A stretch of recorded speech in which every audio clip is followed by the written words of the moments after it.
이 시간에 주시는 살아계신 하나님의 말씀은 구약성경 이사야 43장 16절에서 22절의 말씀입니다. 하나님 말씀 받을 때 다 함께 자리에 일어서셔서 한 목소리로 앞서갑니다.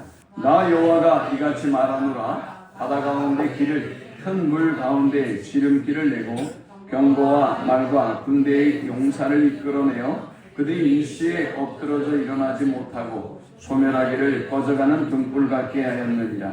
너희는 이전 일을 기억하지 말며 옛날 일을 생각하지 말라. 보라, 내가 새 일을 행하리니 이제 나타낼 것이라. 너희가 그것을 알지 못하겠느냐? 반드시 내가 광야의 길을 사막의 강을 내리니 장차들 짐승 곧 승냥이와 타조도 나를 존경할 것은 내가 광야의 물을 사막의 강들을 내어 내 백성 내가 택한 자들에게 마시게 할 것입니다. 이 백성은 내가 나를 위하여 지었나니 나를 찬송하게 하려 함이니라. 아멘.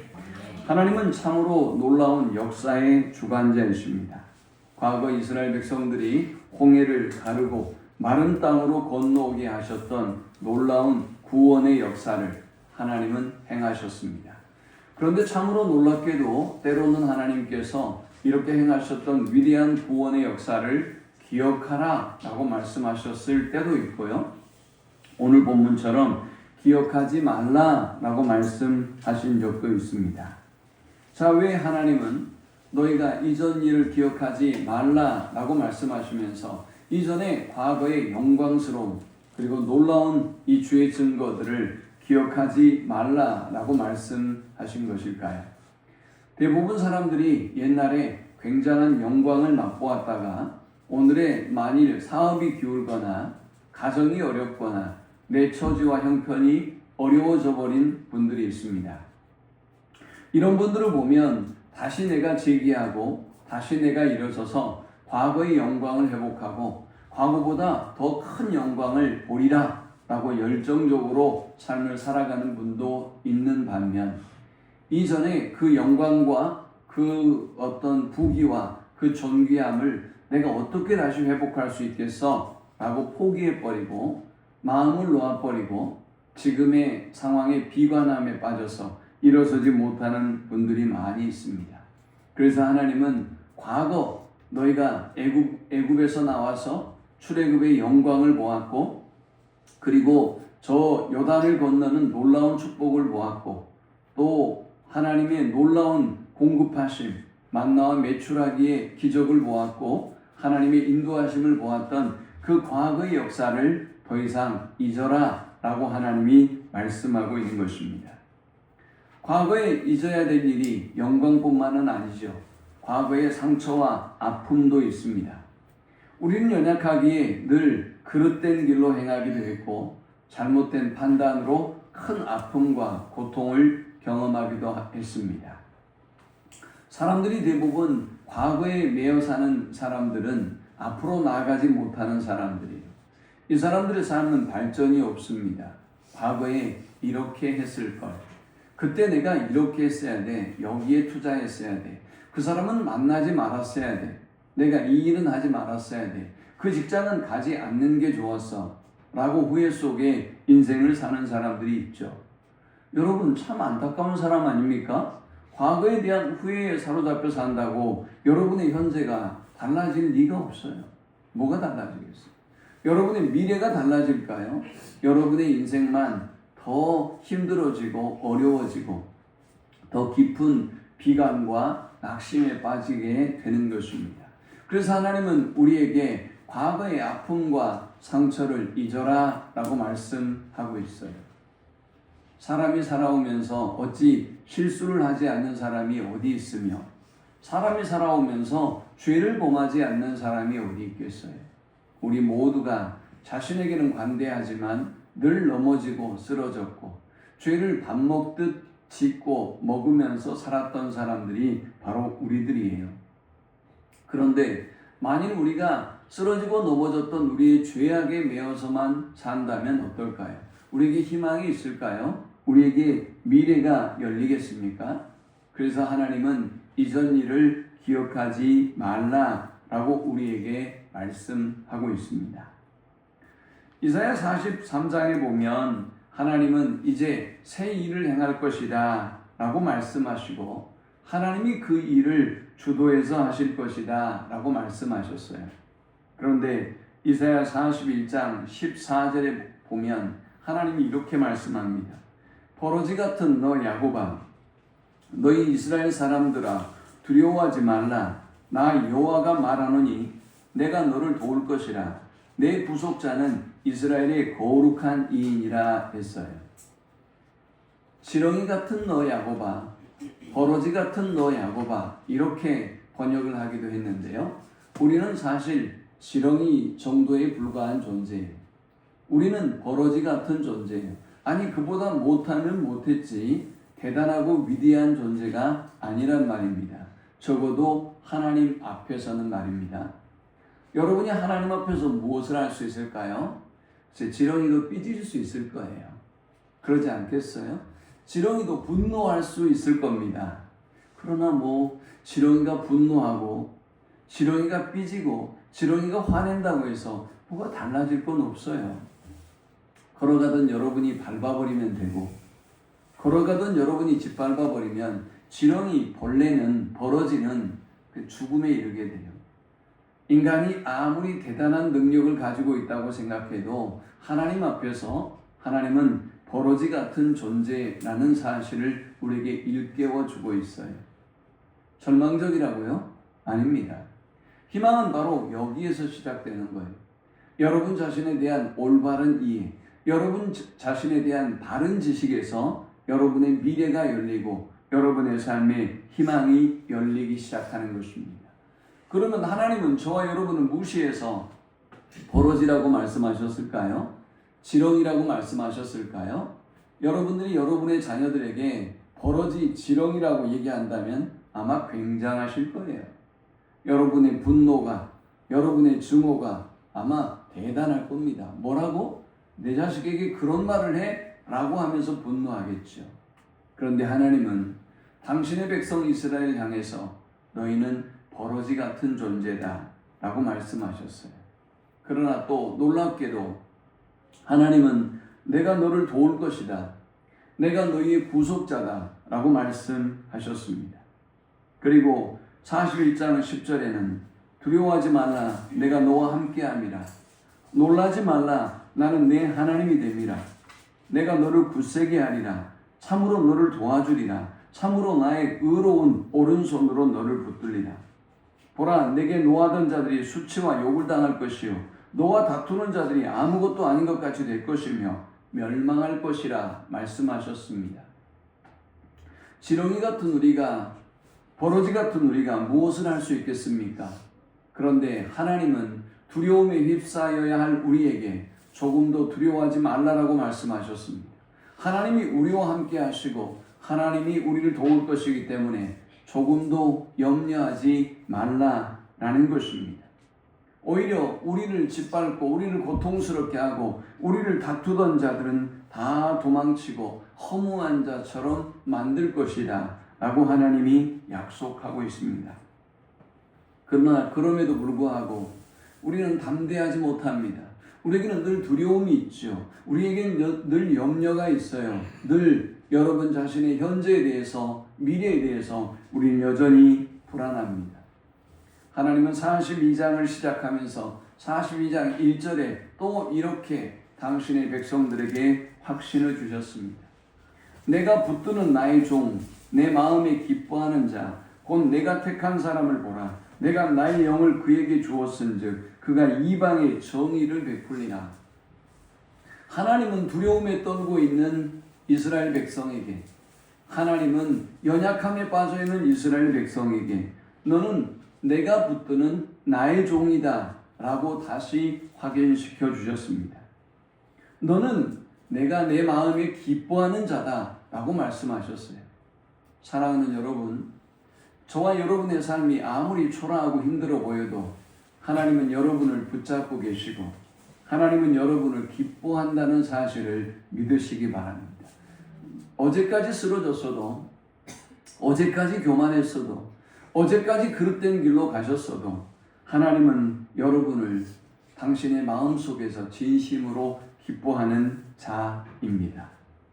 내가 택한 사람을 보라 라고 말씀했습니다. 하나님이 여러분을 택하신 자라고 말씀합니다. 그저 여러분이 선택해서 이곳에 와서 예배하는 것이 아니라 여러분은 하나님이 택한 하나님의 백성이다 라는 것입니다. 그리고 우리에게 새 영과 새 마음을 주셨습니다. 두려움에 빠져 있으니까, 불안에 빠져 있으니까, 그리고 연약함에 휩싸여 있으니까 하나님이 저와 여러분의 영과 생각과 모든 마음을 다 바꾸어 놓으신 것입니다. 그러면서 하나님 뭐라고 말씀합니까? 너희는 이방의 정의를 베풀 자들이다 라고 말씀했습니다. 저와 여러분이 이방을 다스리고 통치할 자들이라는 것입니다. 이방에 하나님의 뜻을 펼칠 통치자가 바로 우리다 라고 하나님은 말씀하고 있습니다. 그런데 여러분 어떻습니까? 여러분의 생각은 정 다른 말씀이죠. 지금 이스라엘이 처해 있는 상황과는 정말 사뭇 다른 말씀을 하나님이 하고 있는 것 같습니다. 이스라엘은 지금 꿈을 꿀 수 없는 상태에 있습니다. 이스라엘이 왜 꿈을 꿀 수 없는 상태에 있는 것입니까? 그들은 그들의 죄로 인하여, 그들의 허물로 인하여 나라를 빼앗겼고 바벨론의 포로로 잡혀와 있는 아주 끔찍한 처지에 처해 있기 때문입니다. 바벨론은 당시에 웬만큼 강한 나라가 아니에요. 세계 최고의 강국입니다. 그런 그들로부터 이스라엘이 독립을 갖고 다시 나라를 회복할 수 있는 가능성은 제로다라고 보면 됩니다. 그들은 왜 꿈을 꿀 수가 없고 희망을 노래할 수가 없었던 것일까요? 두 번째가 더 심각합니다. 그들의 낮은 정체성 때문입니다. 그들의 낮은 자존감 때문입니다. 그들의 그릇된 정체성은 이제 그들로 하여금 미래를 생각하지 못하게 만들고 꿈꾸지 못하게 만들었습니다. 여러분, 하나님을 믿는다는 것이 저와 여러분의 삶 속에 어떤 변화를 가져온 줄 아십니까? 지렁이 같은 별 볼 일 없는 저와 여러분이, 버러지 같은 별 볼 일 없는 저와 여러분이 하나님이 택한 종이고 하나님이 마음으로부터 기뻐하는 종이며 하나님이 함께 하시고 보배롭고 존귀한 자라고 칭하여 주셨음을 깨닫고 난 이후에는 우리의 삶은 당당하고 거침없고 또 자신감 있는 삶을 살아갈 수가 있는 것입니다. 하나님을 만난 사람들이 인생의 놀라운 변화와 기적을 경험하는 이유가 바로 거기에 있어요. 스스로가 자기 자신에 대한 생각을 달리하게 되는 것입니다. 여러분의 자녀들에게 우리가 예수 그리스도를 증거하고 하나님을 전해야 될 이유가 여기에 있는 것입니다. 그들이 누구인가에 대해서 바른 인식을 갖게 되고 그 바른 인식이 자신의 삶을 완전히 바꾸어 놓기 때문입니다. 배우지 못해도 관계없습니다. 당당합니다. 아니, 물질이 없어도 문제가 없습니다. 당당합니다. 아니, 직장이 좋지 않는다 할지라도 그들은 그들을 사랑하고 그들을 사랑하는 그 하나님의 놀라운 은혜와 축복 속에서 가장 행복한 삶을 살아가게 되는 것입니다. 그런데 오늘 지금 이스라엘 백성은 그들의 그 높은 자존감을 빼앗기고 말았습니다. 나라만 빼앗긴 것이 아닙니다. 그들의 집만 빼앗긴 것이 아니었습니다. 그들의 자존감을 빼앗기고 말았습니다. 그들은 정체성을 빼앗기고 말았습니다. 하나님의 백성이라는, 하나님의 택한 백성이라는, 창조주 하나님의 존귀한 자들이라는 그 정체성을 상실하고 말았습니다. 그러니 그들은 희망이 없고 꿈을 꿀 수 없는 상태가 된 것이죠. 얼마 전 대한민국의 수저 논쟁이 한참이었습니다. 지금은 조금 조용하죠. 이제는 아주 희망이 없는 상태다라고 얘기해서 젊은이들이 결혼에 대한 생각도, 집을 살 생각도, 직장을 구할 생각도 하지 않는데요. 세 가지를 하지 않는다고 해요. 그만큼 절망적이라고 말합니다. 왜 그렇게 하는 것입니까? 그들은 부모로부터 내가 좋은 배경을 물려받지 못해서 이런 현실이 주어졌다고 생각합니다. 마치 기울어진 운동장처럼 우리가 살고 있는 이 삶의 현실이 우리에게 희망을 주지 못한다고 생각합니다. 현실을 바라보고 자신의 그릇된 정체성과 자신의 낮은 자존감으로 자신의 인생을 바라보니 아무 일도 일어날 수 없는 것입니다. 어떤 기대감도 가질 수 없는 것이죠. 이스라엘이 꿈을 꿀 수 없고 미래를 말할 수 없는 세 번째 이유는 바로 척박하고도 희망이 보이지 않는 현실 때문이었습니다. 바벨론은 상상할 수 없는 강대국입니다. 이스라엘은 그들 자신의 힘으로는 이 기울어진 운동장에 살고 있는 자신들의 처지와 형편을 바꾸어 놓을 만한 힘을 전혀 가지고 있지 못합니다. 그들은 고향으로 돌아가지 못할 것이 분명합니다. 그들은 독립하지 못할 것이 분명합니다. 아니, 고향으로 돌아간다 할지라도 이전에 예루살렘의 영광을 회복할 수 있는 가능성은 이제 없다고 생각합니다. 그들은 돈도 없습니다. 그들은 희망도 없습니다. 이 시대의 사람들이 돈도 없고 희망도 없는 사람들이 하나님도 놓쳐버리니까 전혀 무의미한 삶이 반복되는 것처럼 이스라엘 백성의 삶이 그렇게 척박하고도 고통스러운 상황에 있었습니다. 그들은 단순히 고향에서 쫓겨났을 뿐만이 아니라 그들은 단순히 물리적인 포로로 잡혀있는 것뿐만이 아니라 그들의 사고도 사탄의 볼모 잡혀서 이제 더 이상 꿈을 꿀 수도 미래도 내다볼 수 없는 그런 상태로 그들은 전락하고 말았던 것입니다. 문제는 또 한 가지, 그들은 스스로 회복할 수 있는 여력도 가능성도 없다는 무력감에 빠져 있습니다. 오늘 여러분도 그런 분들 계실 수 있어요? 내 인생은 희망이 없다. 그래서 요즘 젊은이들이 많이 하는 말 있지 않습니까? 이번의 생은 실패했다. 이번의 생은 끝났다. 라고 말하는 젊은이들이 많이 있어요. 우리 시대에 많이 그런 단어들을 함부로 사용하죠. 이스라엘 백성의 처지가 딱 이러했습니다. 그들의 생은 끝났습니다. 그들은 미래가 없습니다. 회복의 가능성도 여지도 전혀 없습니다. 그들은 지금 깊은 무력감에 빠져 있는 것입니다.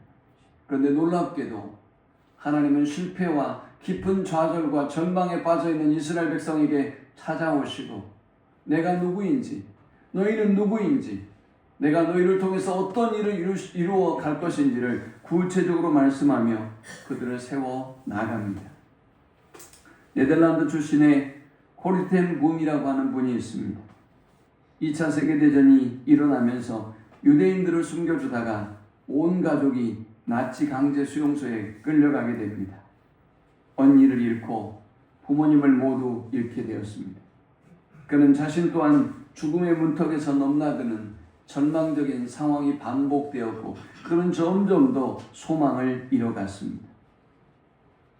전쟁 후 기적적으로 살아남긴 했지만 그녀의 마음속에는 여전히 고통과 원망이 저주가 가득했습니다.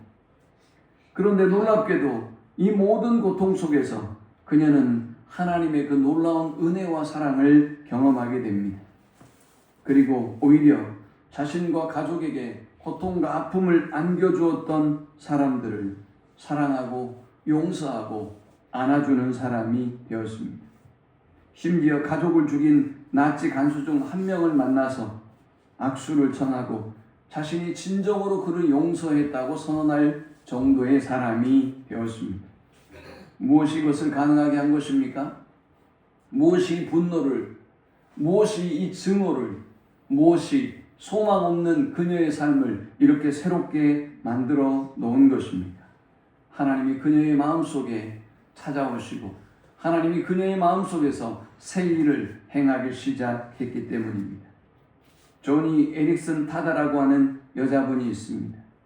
10대 때 다이빙 사고로 목이 부러졌고 전신마비가 된 사람입니다. 활달했던 이 소녀는 한순간 침대에 누워서 침대에서 전혀 벗어날 수 없는 상태가 되고 말았습니다. 극심한 우울증이 찾아왔습니다. 깊은 절망에 빠졌습니다. 이대로 산들 내가 무슨 의미가 있겠는가? 차라리 죽는 게 낫겠다 싶어서 자살을 시도하기도 했습니다. 어둠뿐인 인생이었습니다. 그러나 놀랍게도 그녀는 깊은 고뇌 끝에 주님을 붙잡았습니다. 그리고 믿음 안에 굳게 섭니다. 그리고 지금 자신이 처해 있는 삶과 운명과 직면하게 되었습니다. 그리고 새로운 소망을 발견하게 됩니다.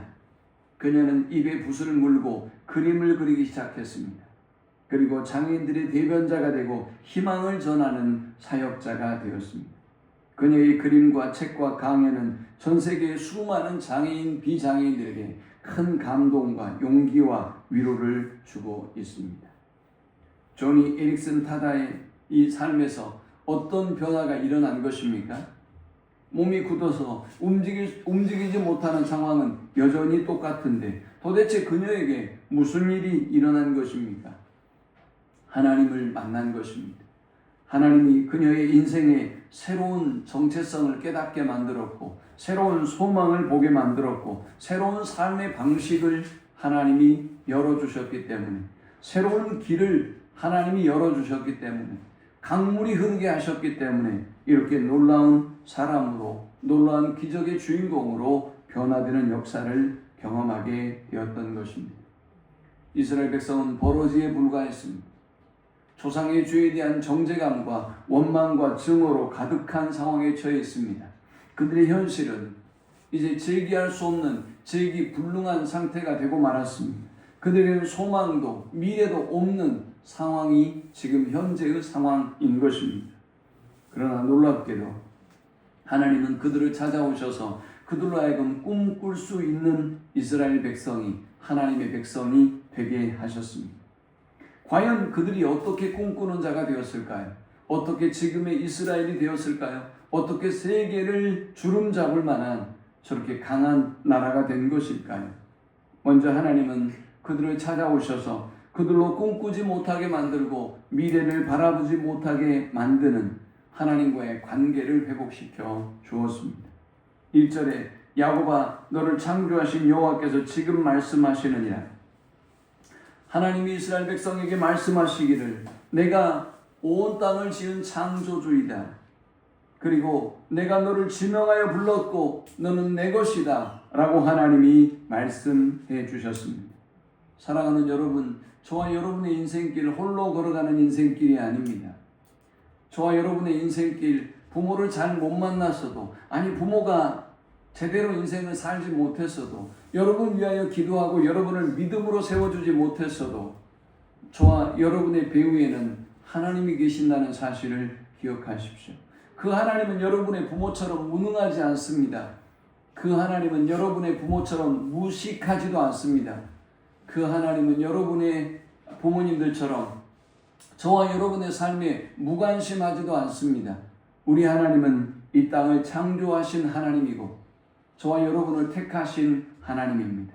그 하나님이 버려졌고 그리고 고통받고 있는 우리 인생이라고 절망하고 있는 이스라엘 백성에게 찾아오셔서 하나님의 지으신 백성임을 하나님의 소유된 백성임을 깨닫게 하셔서 잃어버린 관계를 회복시켜 주셨습니다. 두 번째, 하나님은 이스라엘 백성에게 찾아오셔서 그들의 죄책으로부터 완전한 자유를 선언해 주셨습니다. 여러분, 그리스도인들이 왜 당당하고 자신감이 있을까요? 왜 거침이 없는 사람이 될까요? 그리스도께서 이렇게 택하신 백성일 뿐만이 아니라 그리스도께서 저와 여러분의 모든 과거와 현재와 미래의 모든 죄를 완전히 사했다는 것을 알기 때문에 우리는 당당하고 담대할 수 있는 것입니다. 하나님은 이제 과거의 실패, 죄의 죄책으로부터 정죄감으로부터 고통받고 있는 이스라엘 백성에게 찾아오셔서 너희의 죄는 내가 기억지 않는다. 너희의 모든 죄를 내가 사했다. 너희의 모든 죄는 내가 완전히 도말하였다 라고 거듭 말씀해 주셨습니다. 1절에 야곱아 너를 창조하신 여호와께서 지금 말씀하시느니라. 이스라엘아 너를 지으신 이가 말씀하시느니라. 너는 두려워하지 말라. 내가 너를 구속하였고 구속하였다라는 이 말은 값주고 여러분의 죄의 대가를 대신 속하시고 치러 주셨다는 말씀입니다. 그러므로 저와 여러분은 이전의 모든 죄로부터 이제 자유함을 얻게 된 것입니다. 내가 너를 지명하여 불렀나니 너는 내 것이라 라고 말씀하셨습니다. 25절에는 나는 나를 위하여 내 허물을 도말하는 자니 내 죄를 기억하지 아니하리라 라고 말씀하셨습니다. 하나님은 우리의 모든 죄를 도말하셨습니다. 하나님 우리의 모든 죄를 더 이상 기억지도 아니하십니다. 그런데 여러분, 왜 자꾸 여러분의 죄를 되뇌이고 되뇌어서 여러분을 더 깊은 나락에 떨어뜨리고 계십니까? 왜 하나님이 용서한 사람의 형제의 이웃의 죄악을 되뇌이고 묵상하면서 그 형제의 발목을 잡고 그 자매의 발목을 잡으면서 하나님의 영광을 더럽히고 앞으로 나아가지 못하게 하는 것입니다. 하나님은 조상의 죄, 자신의 죄에 대한 정죄감에 빠져있는 이스라엘 백성에게 찾아오셔서 나는 너희의 모든 죄를 아예 지워버렸다. 나는 더 이상 기억하지 아니한다 라고 말씀하시고 그들에게 새로운 꿈을 꿀 수 있는 미래를 선물해 주셨습니다. 하나님은 또 세 번째, 이스라엘이 하나님 앞에서 얼마나 존귀한 존재인가를 깨닫게 주셨습니다. 43장 3절에 보면 대저 나는 여호와 내 하나님이요 이스라엘의 거룩한 이요 내 구원자이니라. 내가 애굽을 너의 속량물로 구수와 스바를 너를 대신하여 주었노라. 내가 내 눈에 보배롭고 존귀하며 내가 너를 사랑하였은즉 내가 내 대신 사람들을 내어주며 백성들이 내 생명을 대신하리니 했습니다. 저와 여러분이 어느 정도의 사람이라고 하나님이 말씀합니까? 저와 여러분을 대신해서 민족을 대속물로 줄 정도로, 저와 여러분을 대신해서 그 당시에 최고의 강대국 중에 하나였던 이집트를 대속물로 줄 정도로 저와 여러분이 대단한 존재라는 것입니다. 하나님 앞에 소중한 존재다라는 것입니다. 여러분 자신이 보기에 여러분 자신이 하찮은 존재로 보여도, 세상 사람들이 보기에 여러분 자신이 하찮은 존재로 보여도 하나님은 내 눈에는 보배롭고 존귀한 자다라고 말씀하고 있습니다. 사랑하는 여러분, 여러분 자신에 대한 자신감을 잃어버렸습니까? 여러분 자신에 대한 당당함을 잃어버렸습니까? 무능하십니까? 버러지 같은 존재라고 생각하십니까? 예, 좋습니다. 괜찮습니다. 그러나 그럼에도 불구하고 저와 여러분의 아버지가 창조주 하나님이시며 저와 여러분의 모든 죄를 도말하시고 우리를 정결케 하신 분이 창조주 하나님이시며 우리의 구속주 하나님이실 뿐만이 아니라 그분이 저와 여러분을 마음으로 기뻐하시고 보배롭고 존귀한 존재로 여기신다는 사실을 여러분 기억하면 우리는 미래를 꿈꿀 수 있고 희망을 얘기할 수 있는 것입니다. 하나님 안에서 저와 여러분이 얼마나 존귀한 존재인가를 알고 믿음으로 승리하는 우리 모두가 될 수 있기를 축원합니다. 난 아무것도 할 수 없어. 지금 내가 무엇을 할 수 있겠어? 나는 부족해. 나는 실력이 없어. 나는 배운 것이 없어. 라고 생각하십니까? 깊은 패배주의와 절망감에 빠져 있습니까? 아닙니다. 하나님이 여러분을 존귀한 자로 여기셨기 때문에 그 존귀한 자의 정체성을 갖고 올 한 해를 승리하는 주의 백성들 될 수 있기를 축원합니다. 네 번째, 하나님 우리를 꿈꿀 수 있게 하기 위하여 우리의 삶의 모든 여정 속에 동행을 약속해 주셨습니다. 43장 2절에 내가 물 가운데로 지날 때 내가 너와 함께 할 것이라. 강을 건널 때 물이 너를 침몰하지 못할 것이며 내가 불 가운데로 지날 때 타지도 아니할 것이요 불꽃이 너를 사르지도 못하리니 했습니다. 5절에도 두려워하지 말라 내가 너와 함께하여 라고 말씀했습니다. 하나님은 연약한 우리와 함께 하신다고 말씀하셨습니다. 아무리 힘들고 어려운 일이 있어도 하나님이 함께 하시면 할 수 있습니다. 불가능해 보이는 일이라 할지라도 하나님이 함께 하시고 하나님이 저와 여러분을 위해서 일하시면 능치 못할 일이 없는 것입니다. 오늘 그 하나님이 저와 여러분의 삶 가운데 함께 하실 것을 믿고 믿음으로 승리하는 우리 모두가 될 수 있기를 축원합니다. 여러분, 그런데 꿈은 꿀 수는 있어요. 희망을 가질 수는 있습니다. 미래에 대하여 긍정을 이야기할 수도 물론 있겠죠. 그러나 문제는 뭡니까? 할 수 있는 지혜와 능력이 없어요. 대부분 어떤 일을 시도하지 못하는 사람들을 보면 돈이 없어요. 능력이 없어요. 지금 내 나이에 지금 내가 무엇을 하겠어요? 라고 말합니다. 그들의 눈에는 하나님이 보이지 않습니다. 그들의 눈에는 하나님의 계획이 보이지 않아요. 그들의 눈에는 하나님의 인도하심과 하나님의 능력이 보이지 않는 것입니다. 그런데 오늘 하나님은 말씀하셨습니다. 나 여호와가 이같이 말하노라. 바다 가운데 길을, 큰 물 가운데 지름길을 내고, 하나님이 길을 내신다고 말씀하셨습니다. 하나님이 저와 여러분의 인생에 지름길을 내시는 것입니다. 여러분이 하는 것이 아니라는 것이죠. 병거와 말과 군대의 용사를 이끌어내어 그들이 일시에 엎드러져 일어나지 못하고 소멸하기를 꺼져가는 등불 같게 하였느니라. 이 모든 일도 하나님이 하셨다고 말씀해요. 저와 여러분의 인생도 지금까지 하나님이 하셨음을 믿으시기 바랍니다. 그리고 현재도 행할 것이며 그 하나님이 저와 여러분의 인생의 모든 미래에도 여전히 행할 것입니다. 그래서 하나님 말씀합니다. 너희는 이전 일을 기억하지 말며 옛날 일을 생각하지 말라. 보라, 내가 새 일을 행하리니 라고 말씀했습니다. 하나님이 새 일을 행하겠다고 말씀합니다. 이 새 일은 전적으로 하나님이 주도하시는 일입니다. 이 새 일은 단순한 변화나 개선이나 조금 더 좋아지는 것이 아님을 의미합니다. 전에 없었던 완전한 새로운 창조적인 역사를 저와 여러분의 인생길에 행하시겠다는 것입니다. 꿈꿀 수 없는 일들을 말입니다. 상상할 수 없는 일들을 말입니다. 내 삶 속에 이런 일이, 우리 자녀들에게 이런 일이, 우리 가정에게 이런 일이 벌어질 수 있을까? 라고 꿈꾸는 그 일을 하나님이 행하여 보이겠다고 말씀하셨습니다. 여러분 정말일까요? 그렇습니다.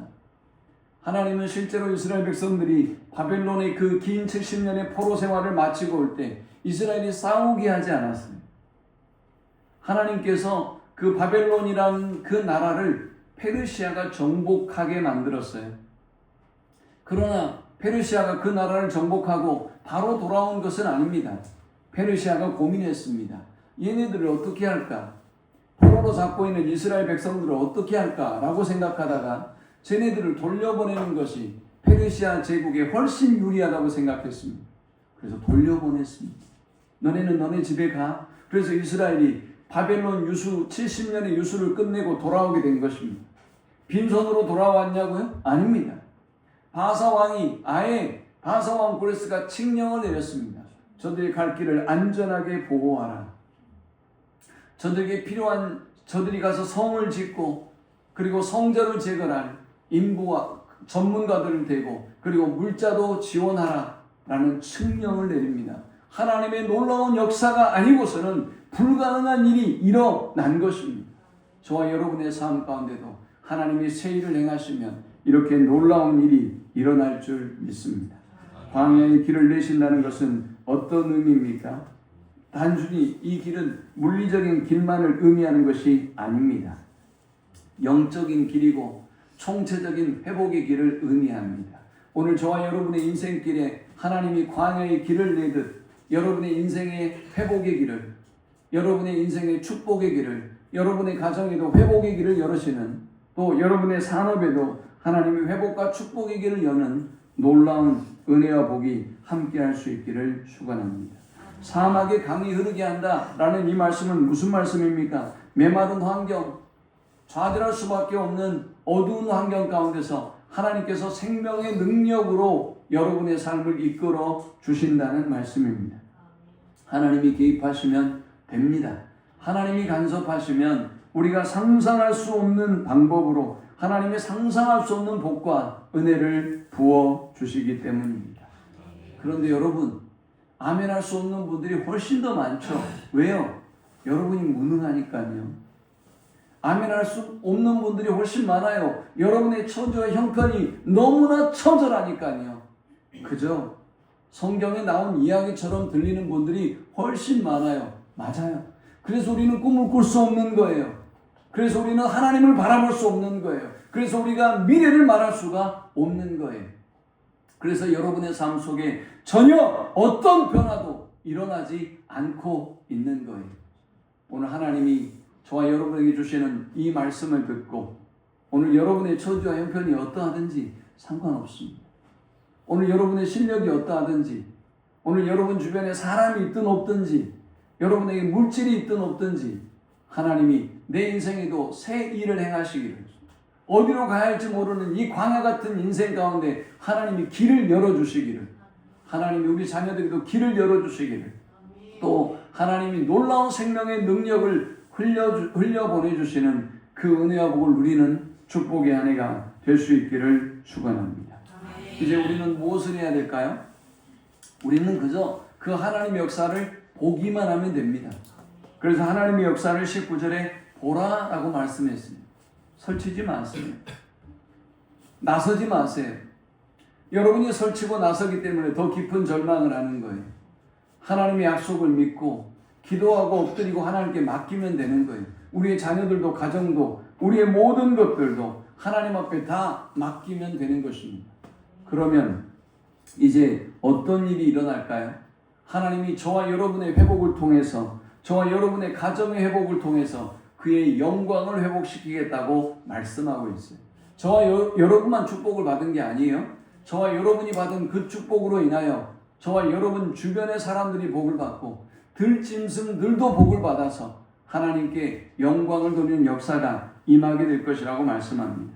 20절에 장차 들짐승 곧 승냥이와 타조도 나를 존경할 것은, 여러분 이게 도대체 말이 되는 얘기입니까? 하나님께서 들짐승 우리에게 주시는 이 복으로 말미암아 들짐승도 그 물을 먹게 되고 그 길로 다니게 되고 하나님의 그 놀라운 축복을 누리게 되면서 우리에게 고마울 뿐만이 아니라 오늘 하나님께 영광을 돌리는 역사가 임하게 된다라는 것입니다. 저와 여러분이 올 한 해 잘 될 수밖에 없는 이유가 바로 여기에 있어요. 저와 여러분이 올 한 해뿐만이 아니라 저와 여러분의 일평생 하나님과 동행하고 믿음으로 살아갈 때 믿음의 권속들이 잘 될 수밖에 없는 이유가 바로 여기에 있어요. 하나님의 영광을 위하여 여러분을 축복하실 것입니다. 하나님의 영광을 위하여 우리의 가정과 우리의 자녀들을 축복해 주실 것입니다. 하나님의 영광을 위하여 우리 교회와 이 나라와 민족을 하나님은 반드시 축복해 주실 것입니다. 장차 들짐승 곧 승냥이와 타조도 나를 존경할 것은 내가 광야의 물을 사막의 강들을 내어 내 백성 내가 택한 자에게 마시게 할 것입니다. 우리만 마실 뿐만이 아니라 그 물이 흘러넘쳐서 그 축복이 흘러넘쳐서 들짐승 승냥이도 마시게 되는, 그래서 그들이 하나님께 영광을 돌리는 놀라운 역사가 임하게 된다라는 것입니다. 여러분이 잘해서 잘하면 교만해지고 잘난 척하죠. 그러나 우리에게는 가능성이 없는데, 우리에게는 희망이 없는데, 우리가 믿고 구하고 하나님을 의지했을 때 하나님이 우리를 통해서 이루시는 그 놀라운 역사를 바라보며 우리도 하나님께 영광을 돌리고 찬양하지만 주변 사람들이 하나님을 찬양하고 경배할 수밖에 없게 된다는 것입니다. 저 집 애들은 별 본 일이 없었는데, 저 집이 별 본 일이 없었는데 잘 되는 이유는 하나님 때문일 거예요. 그렇게 기도하더니, 그렇게 하나님 앞에 엎드리더니, 그렇게 예배하더니 하나님이 마침내 복을 주시는구나 라는 칭함을 받는 우리 모두가 되실 수 있기를 축원합니다. 이제 21절은 이 백성은 내가 나를 위하여 지었나니 나를 찬송하게 하려 함이니라 했습니다. 저와 여러분은 하나님을 향하여 원망 불평하기 위하여 태어난 존재가 아니라는 것입니다. 왜 나를 이 모습, 이 꼴로 만드셨습니까? 하나님, 저는 왜 이렇게 가난해야 합니까? 왜 저는 이렇게 고통의 시간을 보내야만 합니까? 왜 저만 이런 인생을 살게 하십니까? 라는 탄식과 원망을 위하여 지음받은 존재는 한 사람도 없다는 거예요. 오늘 우리가 하나님과의 올바른 관계를 갖게 되면 하나님은 여러분의 인생에 새 일을 행하기 시작합니다. 광야의 길을 내기 시작합니다. 사막에 강물이 흘러 넘치듯 저와 여러분의 인생에도 놀라운 역사가 임하게 된다는 것입니다. 그래서 이제 어떻게 되는가요? 우리가 하나님을 찬양하게 되고, 저와 여러분의 인생을 보면서 많은 사람들이 주변의 짐승들까지도 하나님을 찬양하는 우리 모든 성도들이 되시기를 축원합니다. 우리 함께 기도하십시다.